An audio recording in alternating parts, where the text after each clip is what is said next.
Y'all, we finally got to meet Trisha's husband, hopefully soon to be ex-husband, Marques. Y'all, we got to get into that. Before we get into it, though, welcome back to the Brandy Yvonne channel. Of course, I'm your girl, Brandy Yvonne. Here at my channel, we do fun reviews, recaps, and discussions of all of our favorite shows. This video, we're talking about Marriage Huntsville. This is season 8, episode 11, Nell-Raiser. Before we get into it, y'all know I appreciate it very, very much when y'all do all of the things like subscribing to the channel, hitting the like button, sharing the video where you like to share your content, and comment down below. Let me know what y'all thought of this episode. I thought it was a good episode. I feel like we made some progress. We only had like a few major scenes, which I like, and we can unpack each of those scenes. Um, y'all please do not forget to support this channel because it is a growing channel. All right, and if you are a College Hill Celebrity Edition fan, make sure you check out the latest two reviews I did for the last two episodes of that show after you watch this whole video. All right, we're all caught up over there, and then we're gonna be caught up over here. All right, I'm thinking about watching that new Tyler Perry movie. um Y'all just turn on the bell notification so you can know if I do a review or not. I'm thinking about it. I don't want to fall asleep. Anyway, who is last child? All right, so let's get into this review. Enough of the other stuff. So basically, right, the episode picked up where they left off with Miss Nell talking about she don't want to do the therapy. She not gonna go. It's for y'all. It ain't for her. It ain't about her. It's about y'all needing to do therapy. And so they like, come on, somebody else outside looking in, girl, you could do it. Consider it counseling, same thing. So she said she'll think about it. That scene went by real quick and it needed to. It was time to wrap it up. Anyway, moving on. Now, this scene right here was good with Marsau and Marques. So Marques came to visit Marsau. I was like, how they find so many people with these M names, first of all? And they all are MAR names. I was like, what the heck is going on? So anyway, he came. So Marcel said that Marques used to work for him in Monaco when Marcel used to work at the movie theater. I need to know what was going on in movie theater days because Martel had brought that up and somebody else had brought that up. Anyway, Marques had moved to Atlanta and he's back now. He said he wanted he asked him did he want to drink. Marcel asked him did he want to drink. Marques said he wanted old fashioned. I had one of them yesterday for lunch. With my lunch when I was out eating. Anyway, Marcel said you're not getting old fashioned, you get something, straight up or neat or what, but you ain't getting old fashioned because the bartender wasn't there. Marcel said he's not a bartender, so you gonna get something he can just pour in the glass over some ice is what you're gonna get. So anyway, so he poured him a drink, and Marques said he wanted to apologize to Marcel because he said last time he was there for homecoming and he got in a fight with a guy there at Blaque, and he said he got in a fight with I don't know if it was a fight or this something happened at Blaque. It was him and Ken.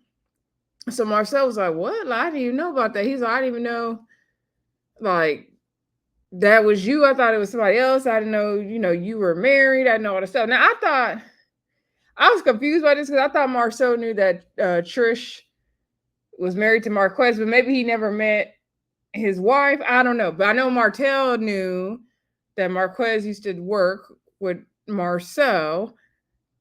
I don't know. Anyway, it don't matter. So Marcel was confused because he was like, "I know Ken." He didn't know all three, was connected basically.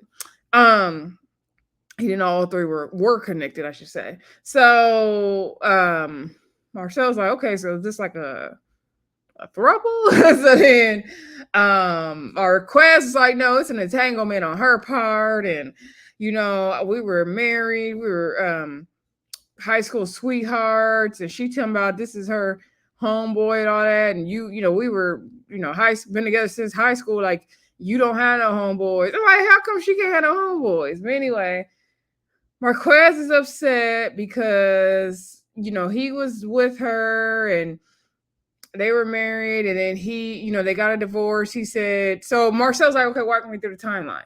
So he said, they got married sometime after high school. Now I'm assuming they're in their 30s based on the timeline.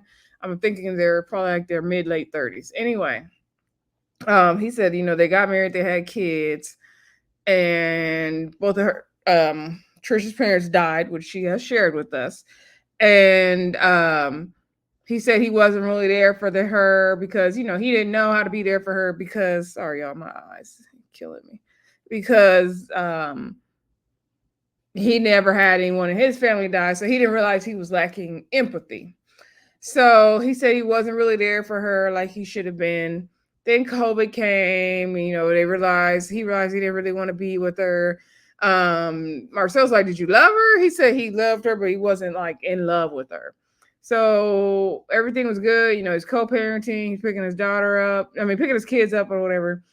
And then Ken comes along and he feels like Ken, was trying to get at Trish even before him and Trish split up, basically. So Marcel's already saying she cheated. He's like, I cannot confirm or deny, but she was always, she started getting in the gym real heavy, and she kept saying she liked chocolate. And I asked about him, and then I seen her phone one day. She was gone. I seen messages from Ken, and he was like, "Who is Ken?" And he just didn't, he didn't like all that. And so he's like, yeah, this Mr. Muscle guy. And then he's like, I left. So because Marcel's like, wait, why did you leave? He said, I left and went to Atlanta because I couldn't take seeing another guy in the house like that and trying to raise my kids. And he told, I guess he said that Ken told him that like one of them kids is gonna be calling him dad or something like that, stupid. So anyway, Marques was like, yeah, he's over there like picking my kids up for school and taking them to do this and do that, and I didn't like that, so that's why I left. And so Marcel's like, he's being a father. I was hollering at that part, y'all. I rewinded it. So then Marques is like, well, what do you define as a father? I'm like, sir. So then Marsau was saying, someone that's there for them, picking them up, taking them to school, doing all the things. Yeah. So Marques was like, yeah, I didn't like that. That guy was there doing that. He was like, you didn't like the fact that he was being a father to your kids. And he's like, I'm going to tell you something you don't like. Like that guy basically picked up where you left off. Like you need to be thanking him. Like he basically is over there doing your job. And he's like, you can't leave the family and be upset that somebody else is there taking over, basically. And he's saying you want to take accountability for leaving, but you don't want to take accountability for the consequences of leaving. Now, Marcel was getting Marques all the way together, all the way. And although Marcel hasn't been the best father on the show, not at all. He told Tisha them is her kids. But he was getting, I had to give it to him though. He was getting Marques all the way together. He was speaking facts to him. So I was like, dang, Marcel's making the most sense on this episode. That's crazy. Anywho, so Marques is like, nah, but it's not right. That dude's there. My daughter talking about she, didn't want to speak to me and said that I ruined the family, all that. Where did she get that from? And so Marcel's like, she got it from you. So then he was like, no, she had to get that from one of them, like a parent, an adult. And so Marcel's like, didn't you say you raised your daughter for the first 6 years and you raised her, to be smart, intelligent, speaker-minded, all that? So why wouldn't you say she, she is the one seeing this. She's seeing what you did. She's got it from you. Like you left the family. He's like, you can't parent for 6 years and then leave. And so Marcel had said something in the confessional about being a father. You have to earn it and all this stuff.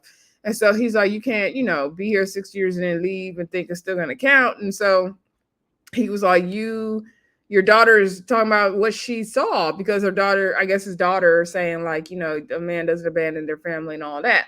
And so Marcel's like, what are you wanting from this? And Marques is like, I don't know, man. I just didn't like how Ken swooped in there and he was after her all this time. And I didn't like that. And so Marcel's thing is like, okay, you can fall in love with the person. However, you don't want somebody else calling your kids calling somebody else daddy, then you need to be like, put all that aside and be there for your family. And so Marcel's like, you know what? When you first see that guy, you really need to be telling him thank you. He was like, do you want him to be the kind of stepdad that's like, okay, if your daughter comes home or your son comes home, they have a problem, like you know, they go to him, right? And he was like, no. And he was like, so if your daughter comes home crying and she's upset, you want her to come home and say, and you want the stepdad or Ken to say, call your dad? And he was like, yeah. He was like, why would you want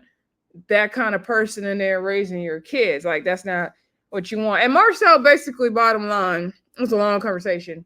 But basically, bottom line is Marsau is like, you should see that this guy did you a favor. Like, he's basically doing your job, and you need to like figure out how to co-parent and make it work, and work it out. And but Marquez is so caught up on Ken, and Ken being this big muscle dude, and him swooping in there, and him taking his place. Like, Marquez's issue is like kind of misdirected and misfocused. Like, I understand he is upset that Ken has taken his place. However, you didn't show you wanted to be there, and you left. So it's kind of like what you expect. So um Marcel was like, it's one thing if you feel like it was some, messed up situation, you could have that conversation with him and say, with Ken, and say, hey, look, I didn't particularly like how you and Trish got together, da da da da. But now we gotta move forward and co-parent. So Marcel, excuse me, Marcel was basically just giving him advice on how to go about the situation. And so Marcel was like, you don't want him to be in there and not, doing things for the kids. And so Marquez is like, oh, of course he's gonna do stuff for them, like he loves her. And so Marcel's like, well, somebody did. Marcel be killing me. And so, cause yeah, Marquez, Marquez, first of all, I don't know, he seems very like lost, or I don't know. What do y'all think of Marquez? Let me know in the comments. Seems very misguided. Seems immature. And the way he kept talking about in this scene and the scene with Trish, the way he kept talking about, oh, this guy, all these muscles, and this big guy, like you could tell he's very much intimidated by Ken, right? Which is sad. If you would just stay there and did your job, you wouldn't be in this situation, sir. And got a divorce and moved on the way Trish did. I think I'm assuming he probably didn't expect her to move on the way she did as well. But if you didn't love her like that, like, what do you expect? It sounds like they got, they were high school sweethearts. They just stayed together because that's all they knew.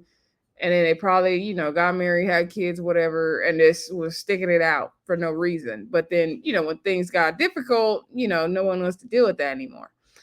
So, Marquez was like, man, I don't know. I just need to figure out how to, co-parent and figure it out. And he was saying how, Ken does everything for those kids, and he's taking them out the country. And Marquez was like, oh, he gonna do it because he loves her. He gonna just do it anyway. And Marcel was like, he don't have to do that stuff. And so I guess Ken has also brought his son a car or something like that. So it was a very interesting conversation. Y'all let me know what y'all thought of that scene.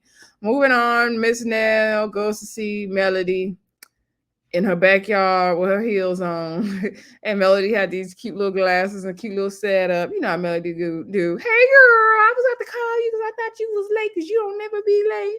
So now, she said she can't be running late because she don't hear Mel's voice. And so Miss Nell sits down and said how she was really, really hurt because the kids try to say that she needs to go to therapy. And she's like, she's just trying to set boundaries, and she don't need no therapy. She just need her money back. And she couldn't even pass her stress test because of blood pressure, her physical or fitting, whatever test she had to do, child. So, this week I tried to look at things through Miss Nell's lens as a mom. And I could see how it could be hard to make decisions and set boundaries on whether, you want to help your kids or not. I could see how that could be hard for any parent, right? Okay. I know last week I said I didn't feel no waist tied. I still technically don't, but I can understand as a parent thinking about it, from that point of view, how it can be hard to set boundaries with your kids. And especially if your kids aren't doing like horrible things, they're doing, well enough in life. You do want to help them However, you don't want to enable them, and you do need to set boundaries. So I'm not saying, it's not a good idea for Miss Nail to ever, not ever help them. If she wants to help her kids, that's great. Um, I think what I'm tired of at this point is you helping them and complaining when you're not getting the money back if you didn't set the boundary to get the money back, or you didn't say, okay, you're not going to get any more help until you pay this back, or whatever. So I see both sides of it now, right? Um, anyway, Mel said, you know what, for your blood pressure and all that, because Miss Nell said she knows she's passionate, she knows she can, do too much. She's like, I'm sure I didn't did too much with you, Net Mel. And Melody was like, okay, yes. So Mel was like, how about you just take one for the team, do the therapy. You don't want people stressing you out. She's like, I saved myself. You're not gonna have me in the grave, and y'all living to be 70. So she's like, you might as well just do it, and you never know, you might like it. And she's like, your sons might see you do it, and then they want to do it. Like, just come on, girl. So Mel was saying in her confessional about how, like, Nell's from a different time, older generation. So they view therapy a little differently. And she was saying, how in our community we've had a stigma on therapy, which we have. I feel like it's getting a little bit better, but we still got work to do when it comes to African American people and mental health and getting therapy for sure. Okay, people of color in general, but especially Black people. Anyway, um, and Mel was like, tell Dr. Francis I'm doing good. I said, hey. So Nell was laughing at that. All right, moving on. Then we get to the scene behind me where they had the family therapy session and Dr. Francis came. We finally got our Dr. Francis back. I feel like he's been gone for a minute. So Dr. Francis was there. And well, first, they show everyone kind of talking, and the kids are a little nervous about therapy. Nell feels like Chris doesn't support her, have her back. And Chris feels like they're basically saying the same thing. They just have a different approach, right? And I kind of feel that way based on what we've seen, right? Chris is more laid back and chill. He not tripping. Linnell is the one that be going with the rah, rah, rah, rah. So, um, you know, Dr. Francis saying, okay, it's a family issue. The family is the backbone of the community. We can't be having these issues. So Miss Nell lays out everything about how she's trying to set boundaries and she's having a hard time. It's not working for her. And she feels like even her husband takes their side and he doesn't listen and all this stuff. And so Dr. Francis, I can see you got a lot of passion about you. And so he asked the kids, are her boundaries reasonable? They say, yeah. And does Chris, do you agree with her boundaries? You hold to them as well? He said yes. And so the kids, then I think at some point Lance started speaking about how if he tries to say, if he goes to his dad, his dad lets him talk, his dad lets him listen, basically, and get the issue out and all that. But when he goes to his mom, she always, interrupts. She more so listens to rebuttal instead of listening to like understand and really hear him. And he's like, I don't want to make it like my mom's a bad listener. Like I don't even want to say like basically he kind of was scared to say anything bad about his mom. And then, of course, Miss Nail started interrupting. She was like, yeah, the reason why I start interrupting and saying his stuff. And she's like, excuse me, Dr. Dr. Francis, no offense to you, but like, as I already tell they what to do and da da da da. Like, she just going off and rat-tat-tat-tat. And I'm like, girl, this is the problem. And so Lance is like, okay, but there's no win. Like I'm not gonna come to you because you're not letting me get it all out. Like that's and so Nell's thing is like, oh, you want to go to your dad because you want to hear the easy way, you want to do this, you want to do that, instead of you don't want to come to me when I already told you, but you already did something that I already told you. She just going on and on and on, mama speech. I was tired of it. Okay. So you could tell Lance is getting frustrated as well, right? And she tried to ask Kiki something. Kiki was like, but you talking to him. Okay. So Dr. Francis was saying, your son is basically saying, he can't get anything out without being interrupted, right? And so, but if they go to, your your husband here, then they get heard out. And so he was like, how does it, let's talk about how it feels when you guys are getting interrupted like that. And you can't get everything out. And they're saying, it just feels heard, like they're not being heard and all that stuff. And he said, your mom does have the capacity to listen when she wants to. And so Kiki made a joke, said something about selective listening. And so Miss Nell is like, no, because the thing is, and she brought up the whole money thing. When they come to me, it's always about money and blah, blah, blah. So Dr. Francis is like, we're not here talking about money. We're trying to fix a family issue. He's like, money is good. Like, that's nothing wrong with that. But we're trying to fix a family issue. And Miss Nell's so concerned about the money. Like, Miss Nell just thinks she needs her to get her money back and things will be fixed. But my thing is, Miss Nell, let's get to the reason why you have a hard time setting boundaries with your kids. Because it takes, if you're the one giving the money out, then you have to set the boundary, right? And if they don't respect that, then the boundary is you don't keep giving. So why is that a hard thing for you, Miss Nell? So anyway, and of course, moms don't want to see their kids struggle, and we can go into a whole discussion about that. Anyway, Dr. Francis said that your mom does all the rah rah rah basically to cover up that she really is delicate inside. So he had her stand up and give each of the kids a couple sentences of like kind words and like positive things. And so she started with Kiki and said, I know I'm not your mom, but I love you, proud of you. Lance, you my day one, because remember Lance is her kid before Chris, right? And he was like, it was me and you against the world. Like, I know what you've been through, what you've gone through. And sometimes when you talk, I hear you, but I just don't want to hear you. And I was like, that statement said a lot. I would have loved if Dr. Francis would have went into why she said that. He's like, she said, I'm proud of you for starting your own business. I know your hurts, your pains, everything you went through. And I want to know where Lance's daddy at. Anyway, and why wasn't Alexis here? That would have been a whole. We need 3 episodes if Alexis was there, 3 episodes of Dr. Francis for sure. Maybe we can get a session with Alexis there and Dr. Francis though. That would be dope. Anyway, so then she got to what's the girl Kayla? She's like, I know you got the phone and you silent. You think mama don't hear you, girl. I hear you. I love you. You is patient. You is kind. You is important. Then she got to Chris Jr. She's like, I'm proud of you. I know you're getting on the right path. You got your job. You're doing your thing. And God is watching over you. I need you to get out this funk and this depression you in. I need you to come out of it. I need you to know, you're awesome. You're amazing and love you, all that. Okay.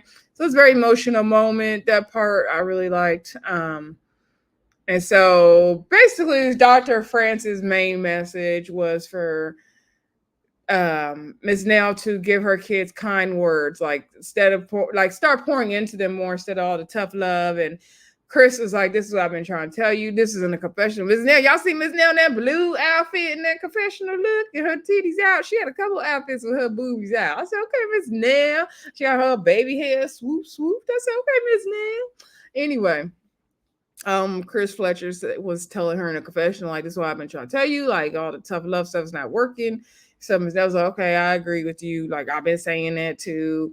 Girl, you ain't been saying that. Hopefully, they can get out. They can start making some better choices, setting boundaries, and hopefully Miss Nell can like relax and not need to do all that fussing she does, right? Anyway, last scene of the episode, y'all. Marques and Trish finally meet up. So Marques comes to meet with Trish, and Trish is like, I'm trying to get this divorce done, girl. Like, come on.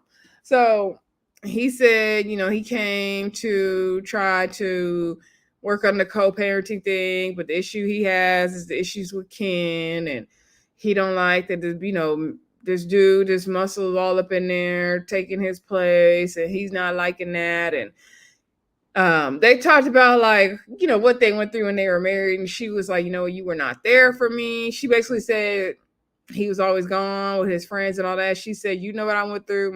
My sister not wanting to have heart surgery. Then my parents died 6 months apart from each other. Like, I went through a lot. And she basically said like he wasn't there for her and she had to like continue to keep the household going and work everything out when he left. And so they kind of rehashed that and they talking about how they were together since they um got out of high school and all that stuff and what they went through and how they kind of I guess they kind of grew apart and I think she felt like she outgrew him as well. And that's what it looks like too, that she kind of outgrew him. And he didn't like the fact that he went to the school at the day after Father's Day, and I guess the teacher to pick up his daughter, and the teachers were saying something about like, "Oh, you just got off the road from driving trucks. We heard, the girl, whatever the girl's name, dad drives trucks." He's like, "I don't drive no trucks," and so they think, she's been. I guess the daughter, Ken's been in that daughter's life when she was young, and or young enough for her to feel like Ken is a father to her. Well, that's what happens when you leave Marquez. Like, I don't understand what he think was going to happen, right? So, um, he said that Ken, when he messaged Ken and Ken said, you need to check with your B. Now, I don't know if Ken said it or not. Part of me can't picture him saying that, but maybe he did. I don't know. Marquez, like I said, feels like Ken swooped in there on Trisha, and Trisha did say something in her confessional about Marquez is trying to rehash stuff and make it seem like her and Ken had something going on before her and Marquez broke up, and she was like, that was not the case. Like, it was years, after they broke up and separated, because they are legally separated. So anyway, so then something else Ken said that Marquez didn't like, and he said, and so Trisha's like, he probably said out of anger. I can't remember what it is right now. Anyway, they're just going back and forth about the whole situation. It was like a big back and forth, but Marquez is like, I don't like that this dude, came in and he's doing all these things. And my daughter saying that, she, I hasn't talked to me for 2.5 years and she doesn't feel like I'm being a father to her. And but Trisha's like, you need to have a conversation with your daughter because no one's telling your daughter that you're not her dad. Like, the daughter saw what happened, like Marsau said. And that's why the daughter feels she does. And I don't know if we'll get a scene between the daughter and Marquez, but he definitely needs to have a talk with his daughter and explain some stuff, right? And so he's basically saying, he left because, all the Ken stuff, and he needs to figure out how to put, have what his thing is. He wants closure, right? He wants to have a conversation with Ken and get that straightened out, and also reunite with his kids and co-parent and all that stuff. And so something about, he said them not even being divorced. Trisha's like, that's what we're here for. Like, that's a piece of paper, we need to get that done. And so he's like, well, that's why I'm here in town. I'm gonna move forward, get the divorce done. He said, I'm gonna go to the courthouse while I'm down here. He's like, I think it's like $400, something like that. He's like, we're gonna split it. I said, sir.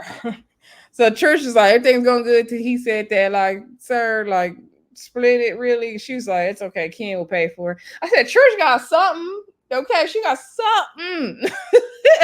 Trish, you got something too, you girl. Okay, she said, Ken, it's okay, Ken gonna pay for it anyway. I said, okay, girl.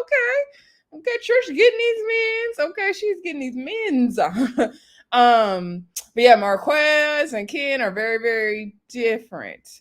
And side note, I forgot to mention, when Marcel was talking to Marquez, he had a confessional scene where he compared, said that he could see, similarities between Martel and Marquez. And that's what I feel like, because the way Marquez keeps saying, Trish did this, Trish did that, Ken, da. You not worried about the kids, you worried about the other stuff.